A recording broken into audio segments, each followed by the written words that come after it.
Dikulum-kulum, dikunyah-kunyah. Cakep. Assalamualaikum semuanya. Oke, halo Sobat Sipil. Kali nama aku Azhar Kasarudin, biasa dipanggil Tesar dari Teknik Sipil Angkatan 2022, selaku staf dari Departemen Hubungan Luar HMS ITK. Nah, kembali lagi nih di Sikat episode 3, yang dengan tema Perjalanan Karir Alumni. Nah, kali ini kita kedatangan alumni Teknik Sipil yang sangat amat keren ini. Kenalin dulu nggak? Mungkin bisa perkenalan dulu, Kak. Halo teman-teman HMS ya, HMS yang saat ini lagi menjabat ya di kampus. Saya Fauzi, buat yang belum kenal, saya angkatan 2018. Itu aja sih, apa lagi? Wah. Jadi gimana nih Kak kabarnya, Kak? Sehat. Basa-basi dulu gitu. Lagi cuti nih, Lagi cuti, oke. Jadi suasana liburannya masih kerasa lah. Berarti kerjanya sekarang di mana nih? Sekarang di industri pertambangan, Industri pertambangan. pertambangan boleh. batubara khususnya. Kalau boleh tahu tempatnya tuh di mana? Site-nya itu dia masuk di Kalimantan Timur, di Tenggarong. Site-nya ya.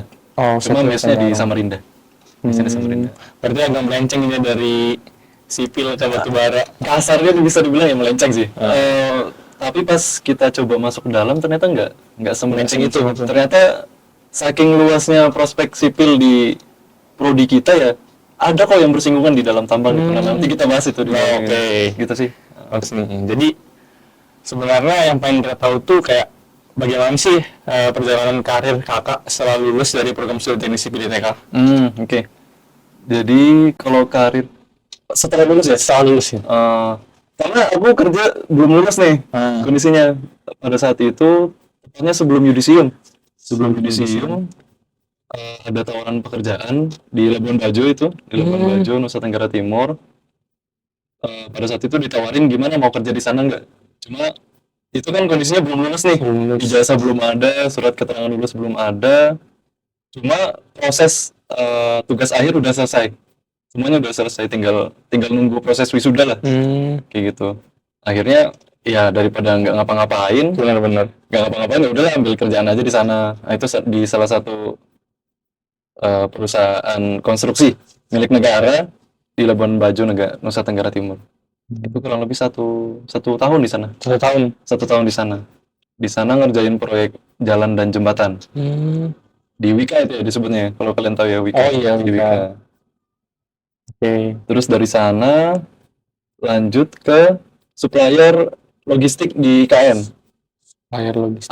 Supplier logistik di KN. Jadi setelah setahun di konstruksi industri konstruksi di Wika itu, bangun jalan dan jembatan, itu yang proyeknya bakal dipakai buat G20 tuh. G20. Nah, dulu kan sempat ada tuh di Indonesia. Terus lanjut ke supplier logistik di IKN. Nah, itu kantornya di Balikpapan. Balikpapan kurang lebih 4 bulan sampai akhirnya masuk ke tambang yang sekarang. Supplier logistik itu dalam bentuk apa maksudnya? Macam-macam. Jadi perusahaan itu KLN ya namanya, Karya Logistik Nusantara. Itu merupakan konsorsium atau gabungan dari beberapa perusahaan BUMN karya. Jadi misalnya Wika, PP, ADI, Nindya, Berantas, itu gabung bentuk satu perusahaan baru supaya supply logistik ke IKN itu jadi bisa dihandle oleh satu perusahaan yang sama nih. Bisa ngejaga supply chain-nya, ngejaga harganya, kayak gitu. Bisa nge-supply beton, material betonnya, splitnya, segala macamnya disuplai dari sana. Berarti dia bentuknya ya, kayak ngantar barang dari satu tempat ke tempat yang lain. Benar. Bisa berupa beton ya, berupa hasil jadi betonnya, atau barang mentahnya, misalnya kerikilnya, pasirnya, atau macam-macamnya lah. BBM-nya juga sempat. Oh, kayak solar-solar gitu. Kalian jadi kerja sama perusahaan eksternal buat supply BBM ke dalam IKN. Itu juga bisa. Oke, kemudian ada nggak sih Kak kayak kursus atau hard skill, sertifikasi atau pengalaman tambahan yang sangat mempengaruhi karir dari Kakak sendiri nih? Hard skill ya? Atau kursus? Kalau aku sih ini deh, aku tuh selalu update sama program-program selama kita itu kuliah. Contoh misalnya angkatanku itu angkatan pertama dibuka program Kampus Merdeka. Itu angkatan pertama tuh. Muncul MSIB, terus MSIB. studi independen itu ya, studi independen, terus magang merdeka dan sebagainya lah, macam-macam programnya. Pas Pak Nadiem Makarim ya, Iya, Pak Nadiem pencetusnya tuh. Itu aku ikutin. Hmm. Sebenarnya mulai merintis karir itu ketika kita ikut KP, magang. Itu tuh mulai kelihatan tuh sebenarnya apa yang dibutuhkan di dunia kerja. Oh. Karena pas kuliah, ya coba kita lihat ya. Setahun pertama kita fokus di TPB, Iya benar. kaderisasi segala macam gitu kan. Itu kan yang mungkin waktu kita habis di sana tuh semester 1, 2 2 semester. Semester 3, 4, semester 4, 5 tuh udah mulai masuk mata kuliah kita. Benar. Mata kuliah kita semester 5, 6 udah mulai KP, magang, 6, 7 udah mulai semester akhir. Iya. Mulai merintis karir itu ketika kita udah keluar nih dari zona nyamannya di kampus. Udah mulai keluar KP, udah mulai keluar magang, organisasi eksternal. Nah, itu baru kita sadar apa sih yang sebenarnya yang dibutuhin di dunia kerja, di industri teknik sipil. Karena ketika di dalam ya kita cuma sebatas tahu yang di atas kertas aja. Yang dikasih tahu dosen, ini loh materinya A, B, C. Tapi penerapan ilmu itu kan kadang beda ya. Apa yang Benar. disampaikan di kelas, apa yang dipakai pas di industri atau di lapangan kan beda. Nah itu. Jadi kalau saran saya hard skill atau kompetensi apa ya pengalaman tadi. Pasti kan perusahaan itu nyari orang yang berpengalaman ya. Benar. Mau kamu baru lulus ya kalau ada pengalaman sedikit sekecil apapun itu kan dia bakal ngelirik. Jadi curilah start duluan nih. Bisa dengan KP tadi. KP itu jangan cuma sebatas ikut KP aja. Tapi ya cari apa di dalamnya. Siapa tahu satu bisa jadi judul TA misalnya kayak biasa kan ya. KP atau enggak magang. Magang 6 bulan tuh programnya MBKM, Kampus Merdeka. Waktu itu dibuka pertama kali pas di angkatanku. Jadi aku coba ikut. Dan itu lumayan ngangkat banget. Kita jadi tahu oh industri di luar tuh butuh skill seperti apa, orang seperti apa, terus proyek itu seperti apa, posisi-posisi di proyek itu seperti apa yang dikerjain, tahapannya gimana, alur koordinasinya seperti apa, itu betul-betul kebuka pas kita terjun langsung ke lapangan.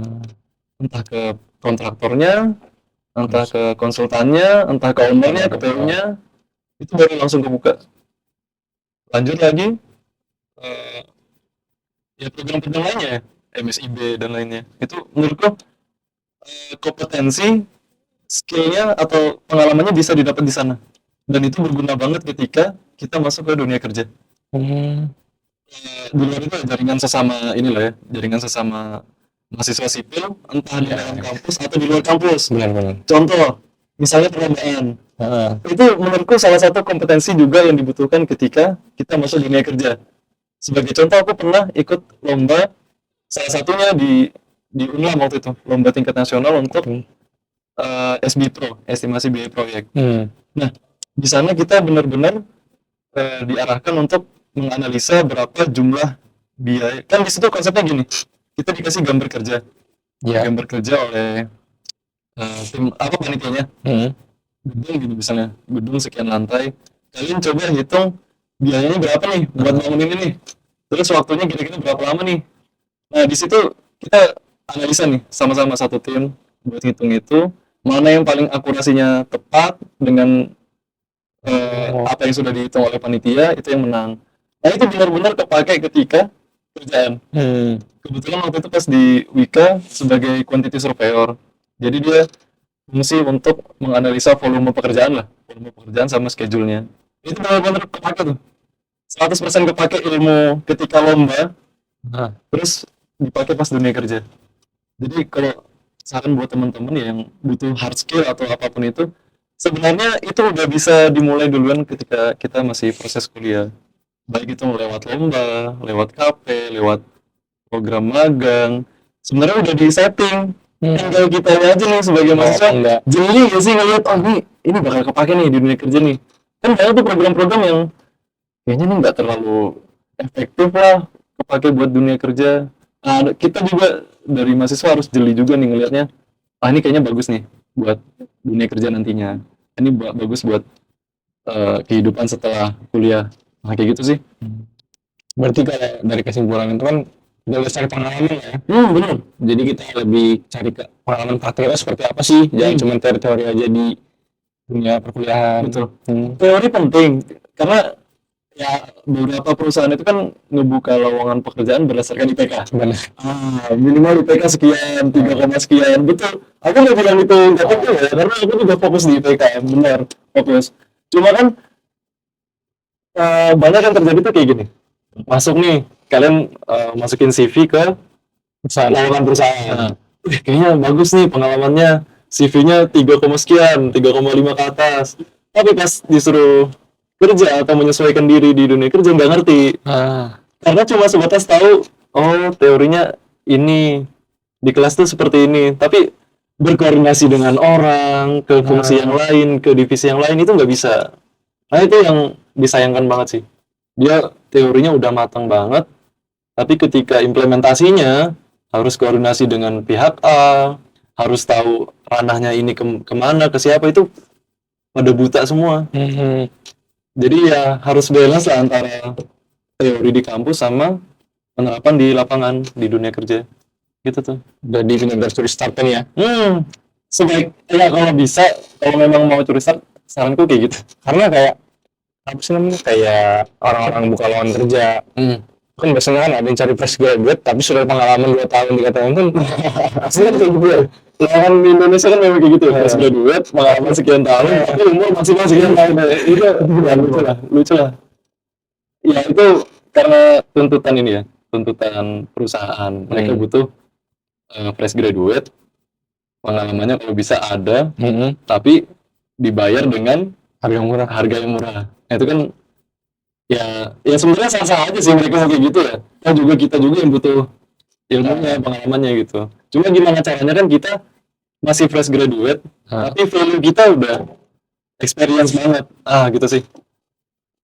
Gitu. Nah, itu dibuktikan dengan program apa yang kita ikutin selama kita kuliah.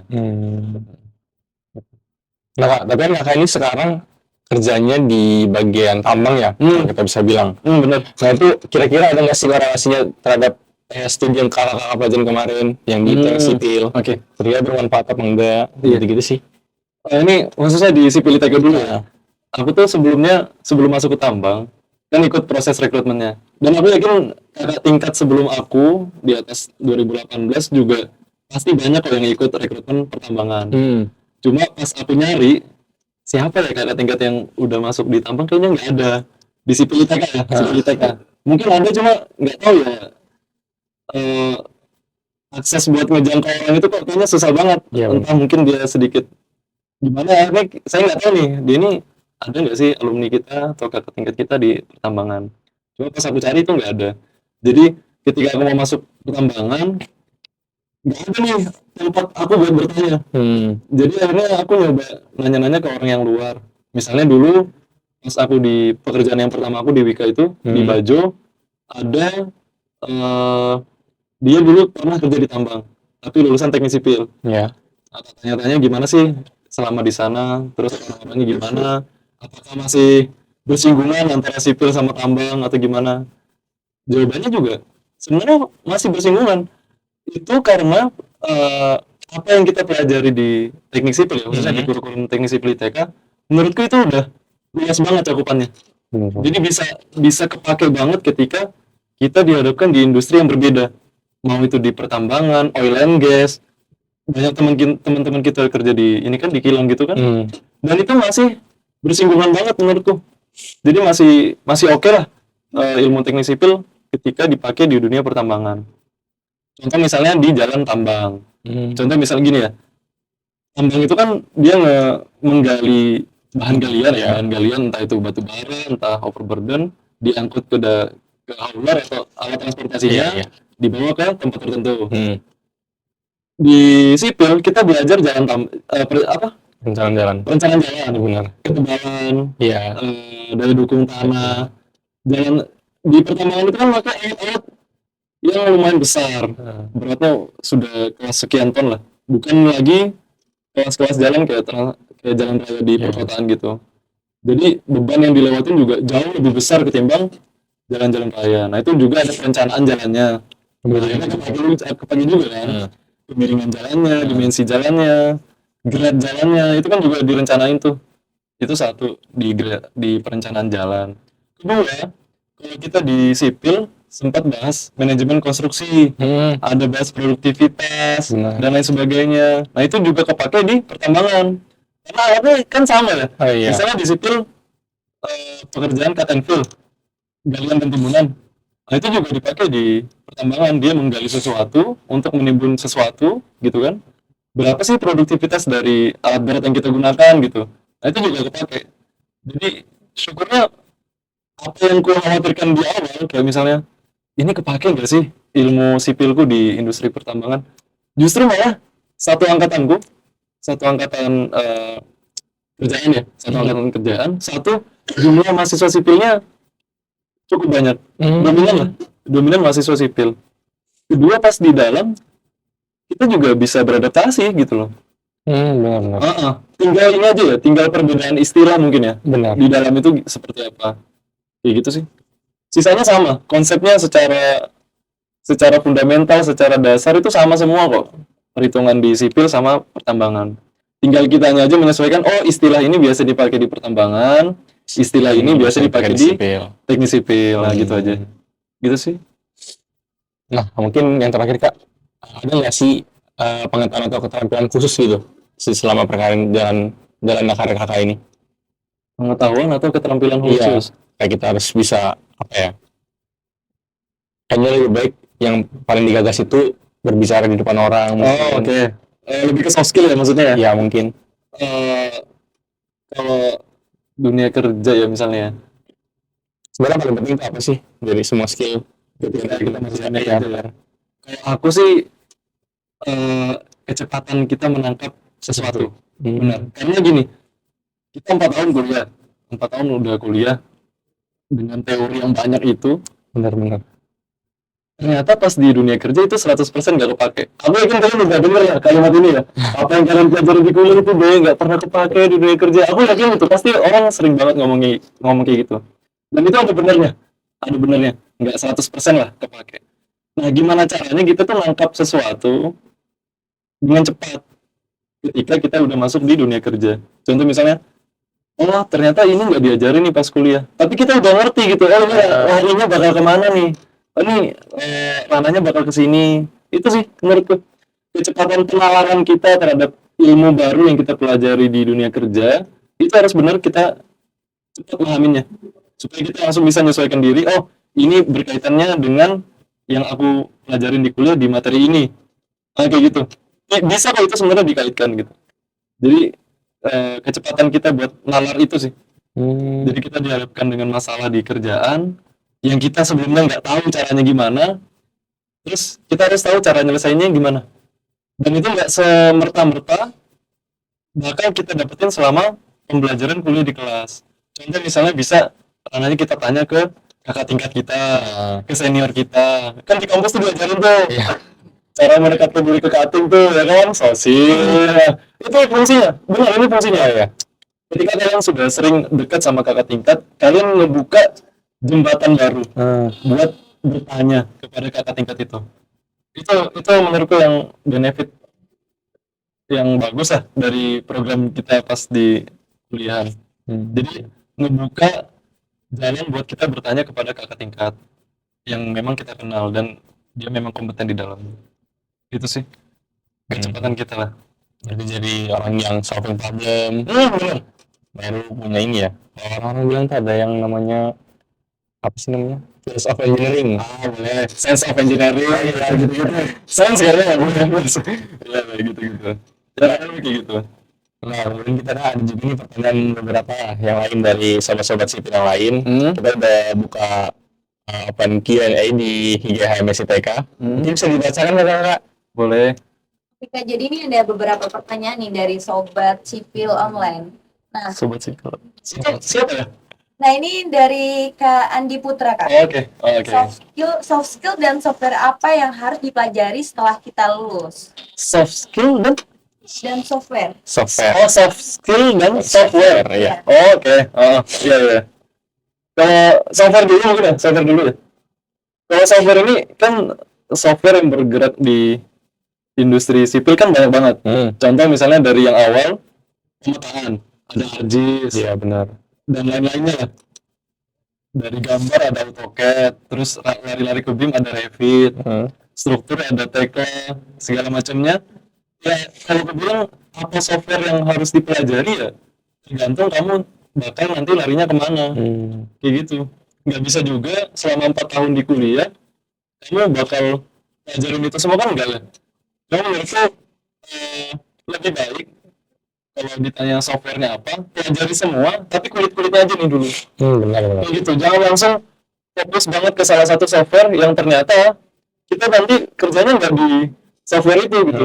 Jadi lebih baik fokus ke dasar tiap-tiap software, terutama yang memang eh, fungsi dari software itu berbeda. Contoh misalnya penggambaran belajar Revit, struktur belajar Tekla, pemetaan belajar ArcGIS, terus gaya dukung tanah belajar Geoslop, GeoStudio, dan itu belajarin sekedar kulit-kulitnya aja. Minimal secara operasiin. benar, basicnya dulu nih, basicnya dulu. Karena nanti ketika dunia kerja, terutama fresh graduate ya, gue yakin bakal dibimbing sih sama atasan-atasan di dunia kerja. Tapi minimal basicnya dulu bisa ngerti. Oh ini aplikasi ini tujuannya buat ngitung apa, caranya seperti apa, terus input yang harus dimasukkan apa. Itu minimal basicnya dulu, basic dari tiap-tiap aplikasi itu. Jadi ketika ditanya kamu bisa pakai ini nggak bisa, tapi basic. Itu ketimbang kamu pelajarin expert banget di AutoCAD atau di Revit gitu, tapi ketika disuruh pekerjaan yang lain atau pada saat itu nggak ada loker tentang itu, ya kamu nggak bisa ngapa-ngapain jadinya. Benar. Gitu. Terus kalau soft skill-nya, ya soft skill ini sebenarnya aku yakin kalian udah belajarin ya selama di kampus, problem solver, terus beradaptasi, ya macam-macam ya soft skill yang public speaking, gitu-gitu yang menurutku bakal menunjang kita selama bekerja di dunia kerja nantinya. Gitu. Itu sih dari siapa? Andi. Iya, Andi. Andi. Gitu ya Andi. Oke Kak, ini ada pertanyaan kedua nih Kak, dari Dima, Sobat Sipil HMS ITK. Kak, untuk cari kerja lebih diprioritaskan yang punya relasi dari orang dalam. Nah, itu merugikan orang yang benar-benar punya skill ya. Jadi, untuk cari kerja tuh diprioritaskan dari relasi orang dalam. Nah, itu tuh merugikan orang-orang yang punya skill nggak sih Kak sebenarnya? Oh, oke. Iya. Gimana deh? Buat Mas Dimas ya? Mas Dimas. Siapa? Kak Dima. Oh, Kak Dima. Oke. Dari Mbak Dima. Gini Mbak Dima. Setelah aku masuk ke dunia kerja nih ya, aku masih mungkin jalan hampir mau 2 tahun ya di dalam dunia kerja. Benar. Setelah aku pelajari, proses-proses masuk ke dunia kerja itu ada macam-macam. Ada yang jalur normal. Ya. Jalur normal tuh ada lowongan buka dari perusahaan itu, Masuk. kita daftar, kita seleksi, diterima. Oke. Kalau jalur normal ini, kalian harus fokus ke portofolio kalian. Karena yang dilihat pertama kali ya CV. Ya benar. Ya kan? Itu lalu jalur normal. Jadi yang harus kalian upgrade ya CV kalian. Jalur selanjutnya adalah jalur orang dalam tadi. Orang dalam tadi. Nah, konteks orang dalam ini sebenarnya kan konotasinya kayak negatif ya. Iya. Cuma menurut itu juga ya fine-fine aja, nggak ada salahnya gitu loh. Cuma yang harus kalian kedepankan adalah kalau tadi jalur orang dalam atau jalur relasi ya mungkin ya, yaitu lewat relasi kalian. Gimana caranya kalian tuh ngebangun relasi-relasi di sekitar kalian ya orang-orang yang punya hobi atau pekerjaan yang sama gitu. Jadi contoh misalnya teman kuliah ini kerja di sini, terus tiba-tiba dia nawarin kerjaan nih, nah itu kan sama kayak orang dalam nih. Ya itu fine-fine aja menurutku. Pertama, orang yang mengajak kita buat kerja di situ, dia kan pasti tahu kita itu orangnya seperti apa. Ya benar. Iya kan? Nggak mungkin dia ngelihat kita orang yang buruk, terus ngajak buat kerja di sana. Padahal ketika dia ngajak kita, dia kan mempertaruhkan namanya dia. Kalau misalnya aku diajak kamu nih buat kerja di perusahaan tertentu, terus ternyata di perusahaan itu aku nggak perform, aku biasa-biasa aja, bahkan aku malah jadi toksik ya di sana gitu kan. Itu kan malah mempertaruhkan namamu nih Benar. sebagai yang ngajak aku di antara bos-bosmu. Nah kayak gitu. Ya menurutku jalur orang dalam tuh fine-fine aja. Itu apa ya? Ya masih biasa di apa ya, dipakai di dunia kerja, menurutku itu sah-sah aja selama dia memang orang itu memang kompeten di dalamnya gitu loh. Terus yang ketiga, jalur lewat undangan.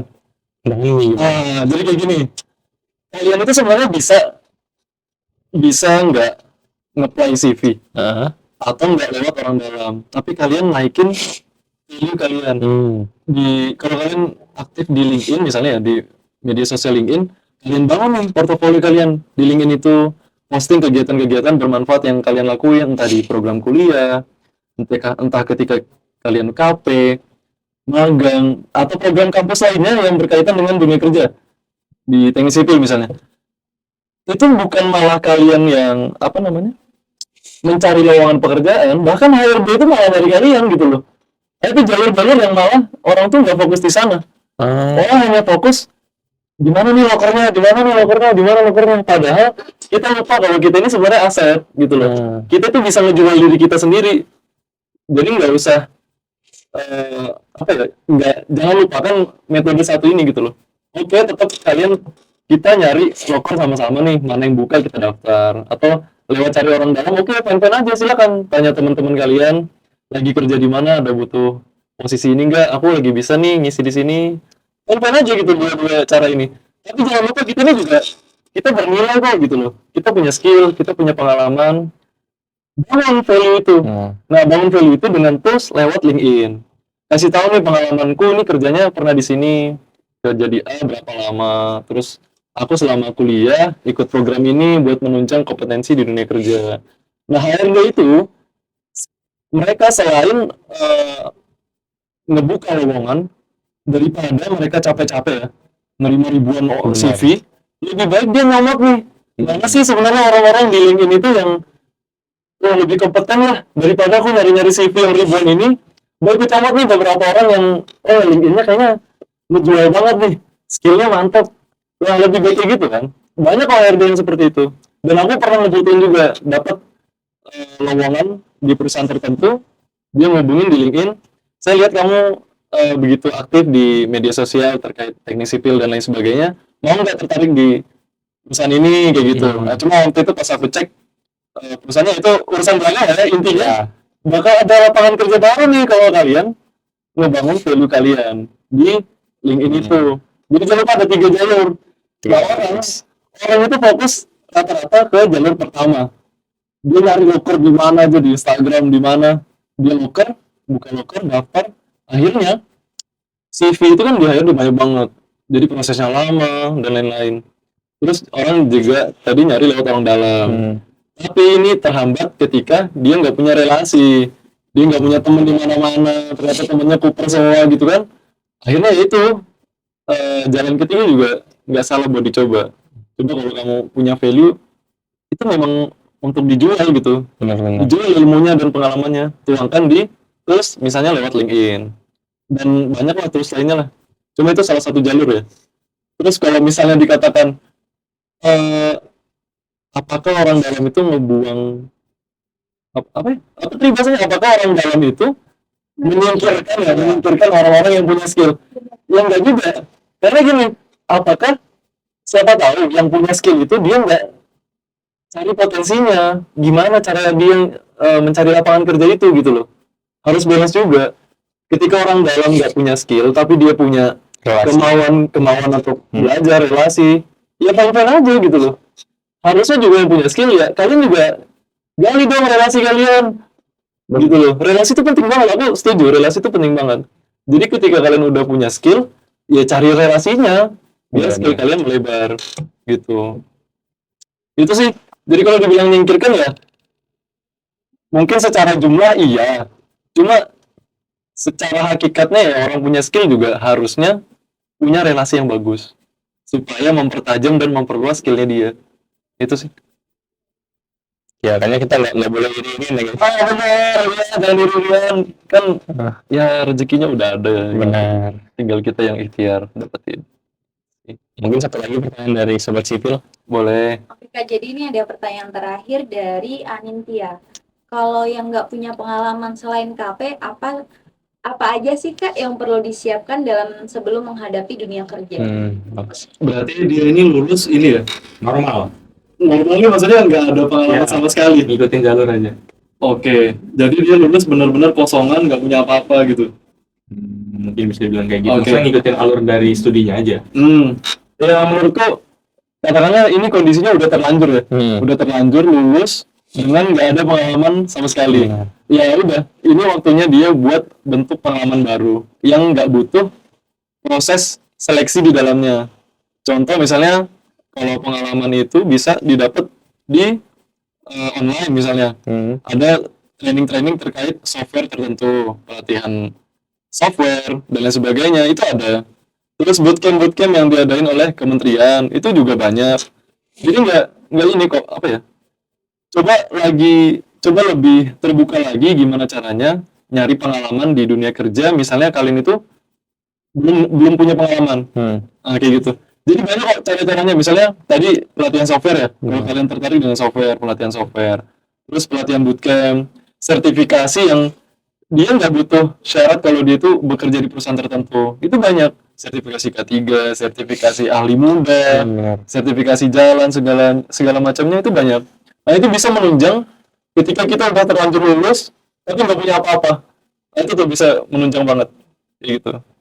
Atau enggak, coba ngajuin magang ketika udah lulus. Itu nggak apa-apa. Jadi misalnya bisa banget. Di perusahaan besar itu malah nggak ada masalah. Dia membuka program magang untuk dia yang udah lulus dari kuliah.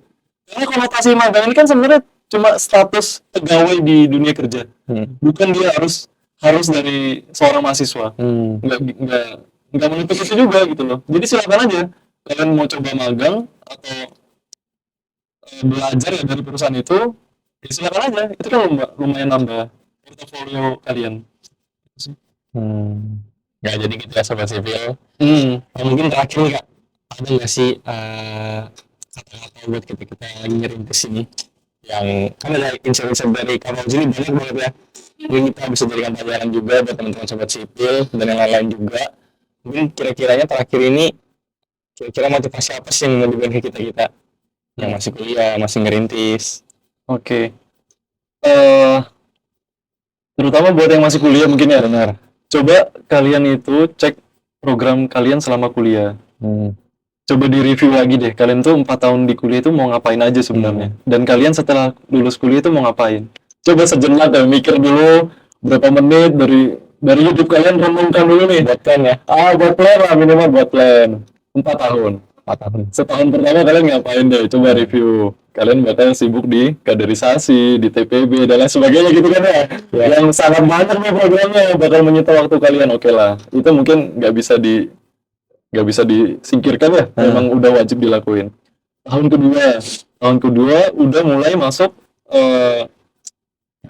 mata kuliah sipil ya. Pengalaman teknik sipil. Terus bakal sibuk di pembukaan gabung organisasi.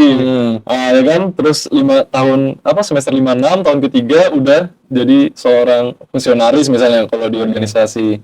Udah mulai mata kuliah yang ekspor menjurus lagi. Makin menjurus lagi. Mata kuliah yang memang ini udah level atas nih. Sampai akhirnya kalian di tahun keempat udah ngurus TA. Tiba-tiba udah pada mana nih? Kalian makanya dihadapkan ke realita, satu, teman kalian ada yang nggak lulus. Teman kalian ada yang masih ketinggal di TPB. Ada yang udah ikut lomba kemana-mana. Ada yang misalnya ternyata nemu passion di luar kuliahnya. Kan banyak tuh ya. Coba kalian mikir, kalian ini mau gimana sebenarnya gitu. Kalian mau bentuk diri kalian setelah kuliah itu mau seperti apa. Nah itu yang menentukan kalian mau kuliah ini mau ngapain nanti. Contoh misalnya kalian mau jadi seorang profesional di dalam dunia teknik sipil, mau bangun karir teknik sipil dari 0 sampai sekian, lulus menjadi seorang civil engineer, naik ke manajer dan lain sebagainya sampai apapun itu yang kalian mau, dari pemerintahan misalnya, dari kementerian atau bangun usaha sendiri. Nah itu lebih baik kalian setting itu dulu. Kalian sebenarnya maunya ke arah mana sih? Nggak harus jauh-jauh, minimal kalian tentuin dulu kalian kira-kira mau larinya kemana. Nah itu bakal nentuin apa yang bakal kalian lakukan selama di dunia perkuliahan, kayak gitu. Kalau saya aku misalnya, ini konteksnya sipil secara umum ya. Misalnya dia mau lulus kuliah, ya kerja di bidang teknik sipil aja gitu. Ya udah, menurutku banyakin program-program atau aktivitas selama kalian kuliah itu yang memang punya manfaat.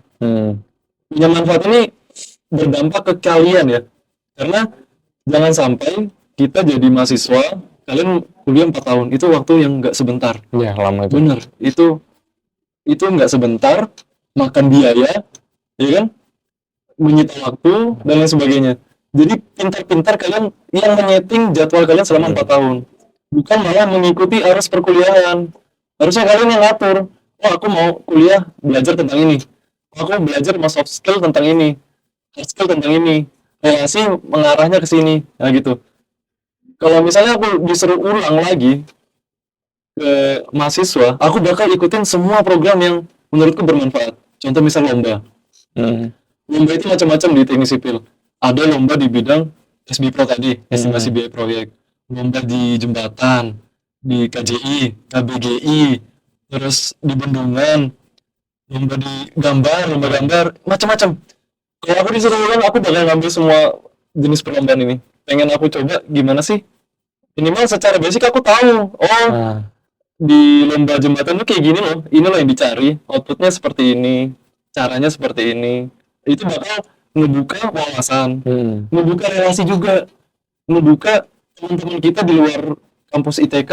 Oh, ternyata seperti itu loh. Oh, dia punya lab seperti ini yang kalau kita benchmark ke lab kita, ternyata lab kita tuh jauh banget gitu loh. Nah, dari situ kan kita tahu, oh ternyata masih banyak hal yang bisa kita pelajarin di luar. Dari sekedar lomba doang nih. Itu sih, lomba. Terus juga bisa ikut kegiatan kayak tadi. Coba disetting kapan bisanya kalian ikut magang, ikut KP, atau ikut organisasi eksternal di bidang teknik sipil ya misalnya. Misalnya FKMTSI tadi, atau HMS yang fungsinya itu bakal menunjang kebutuhan kalian ketika masuk ke dunia kerja. Gitu. Terus relasi dengan dosen, nah itu jangan lupa tetap dijaga. Karena nggak jarang juga lapangan kerja itu datang dari dosen. Dari kakak tingkat, itu benar tuh.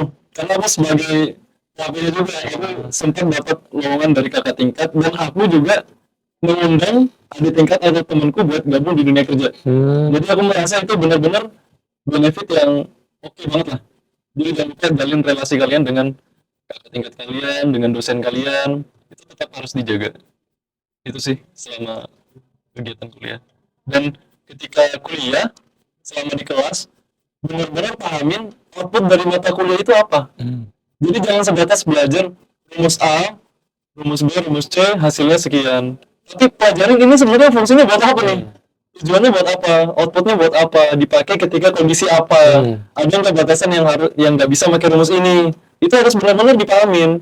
Jadi secara konsepnya udah paham. Kalau rumusnya itu kan bisa kita buka nanti di internet gitu loh, santai aja gitu. Tapi pemahaman terhadap konsepnya itu loh, konsep rumusnya itu yang harus kita cari tahu.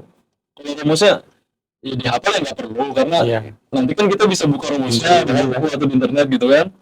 Tapi pemahaman terhadap konsep itu yang sebenarnya kita butuhin. Itu sendiri, kurang lebihnya lah. Oke guys, banyak banget ya insight dari Kak Fauzi ini.